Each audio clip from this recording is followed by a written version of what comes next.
Hey ladies, we're doing this like taxi cab confessional style because I'm in my car as always, shuttling the kids around. But I wanted to give you 6 things to really help you improve your business. And this is things that I've learned the easy way, the hard way, definitely part of my business. Number 6, be your biggest supporter. And that starts with using your product. The best salespeople are people who share. So you can share stories, share your excitement, share your passion, share your love. So to be your biggest supporter, you have to use your product. You have to take it to the grocery store. You got to be carrying a 31 purse. You have to be giving it as gifts. Another way to be your biggest supporter is to educate yourself.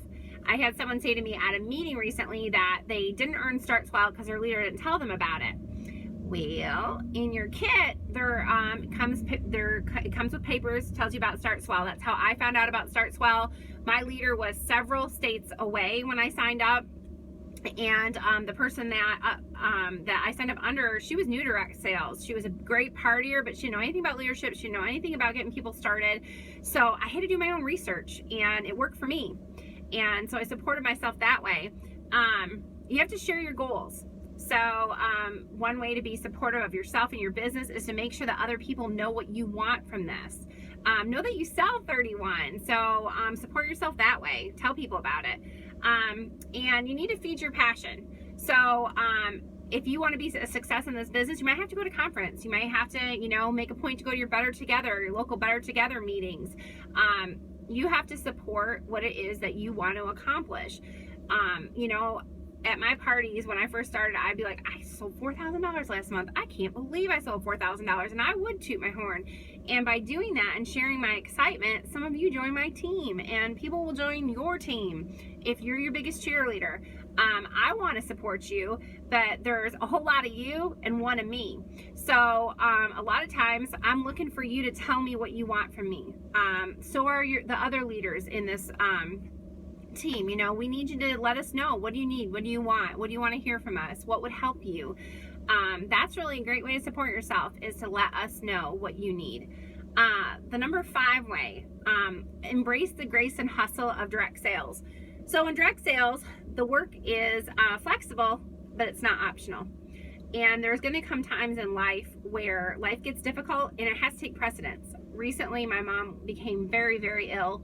We had no idea that she was that ill. She needed major surgery. She was in the hospital 18 days. The recovery, the following doctor visits, the changing her life, having her to have to move her whole life closer to us so I could help take care of her. It was a huge adjustment, a lot of time away from work. In the 6 years that I've sold 31, I lost my grandma, who was like a mother to me. We have gone through a lot of things. We took on 2 more children. We've had 2 exchange students for 2 years. The cultural adjustments, everything. And then just regular life stuff that happens. You have to give yourself grace.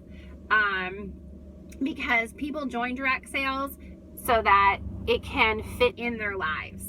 They never joined it to make it their life. And I'm not asking you to, and nor would I expect you to ask me to.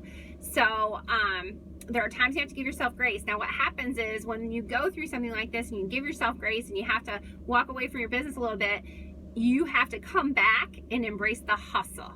You gotta catch back up. You gotta get back in your routines. I struggle with this. It is not easy, but it is important. So if there's times in your life, got a major vacation coming up, whatever, let it take precedent. That's what direct sales is. But at some point, then you have to hustle.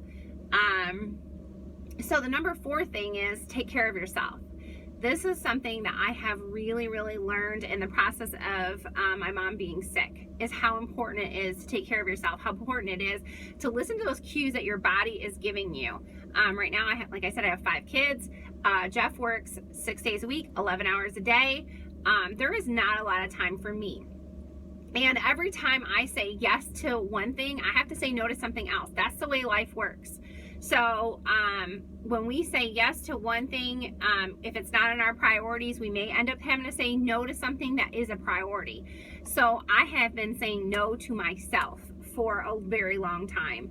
And I have gained 70 pounds in the last 9 years. And I was a very thin person. I think my body likes it that way. And So, my energy level, my ability to get things done, my ability to work at that hustle that I worked at, it's slowly diminishing. And I need that back. I need that back for myself. I need that back for my kids. I need that back for you guys to be able to, put in that energy to you. I have to have it. So one thing I've committed to is to losing this 70 pounds this year. I'm turned 39 in a few days. By my 40th birthday, it will be gone.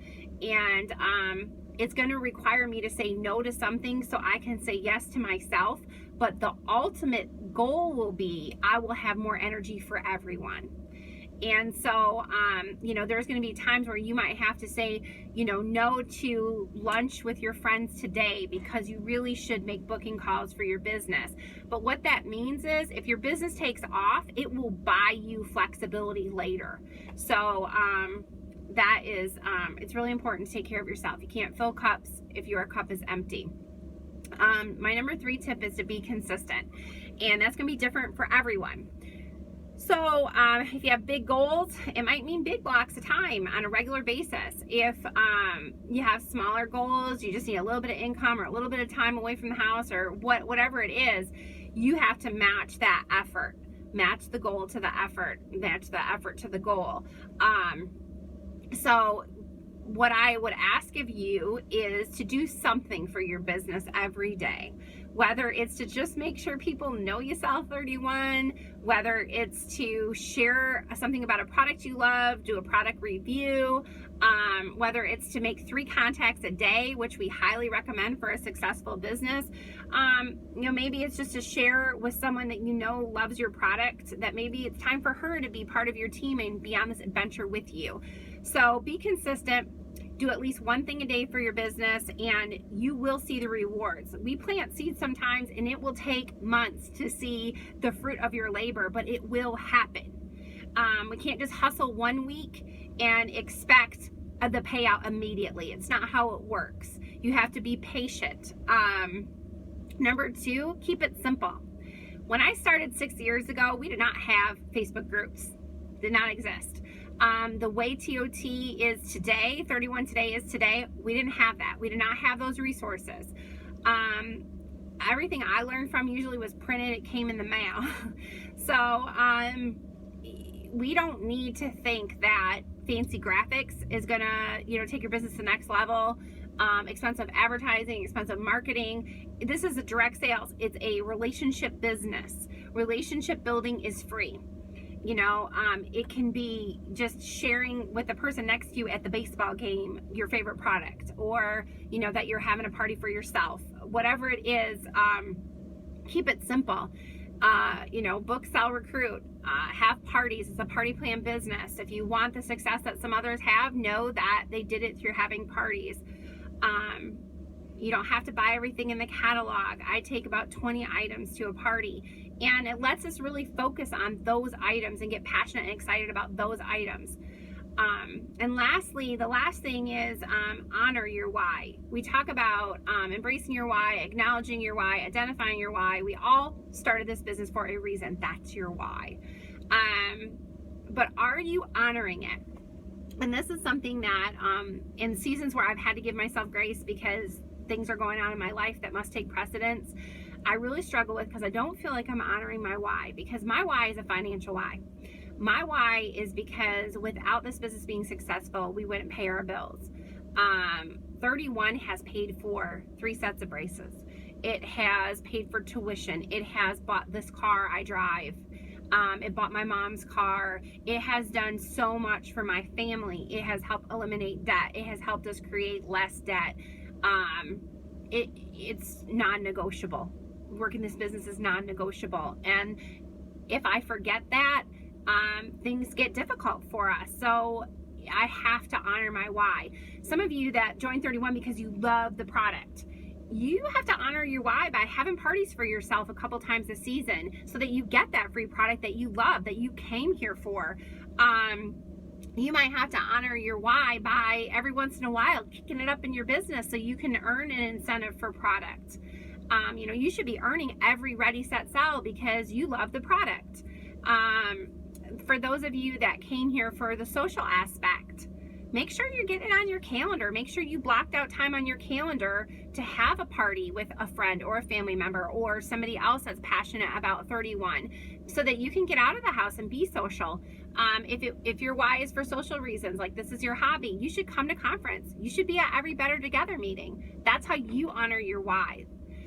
So really think about why you joined this company, why you're still here, and make sure that you're honoring that. And let me know what I can do to help you honor that, because we have all been given a great opportunity with 31, but it's only going to be what we make of it. And it doesn't have to, you don't have to make of it what I have. I just want it to fulfill your goals, because failure can feel a lot of different ways, and it can feel, you can feel failure at any level. If you came here to get free product and you have all of last season's stuff, that probably doesn't make you feel good. So I want everybody to feel great about this. There is no reason to feel negative about it. It is a gift, and it's a gift that we should be sharing. So I hope that in this 11 minutes, I've helped you think of some things that you can do to bring your business to the next level, to honor yourself and your intentions. And whatever I can do to help you, I'm here for you.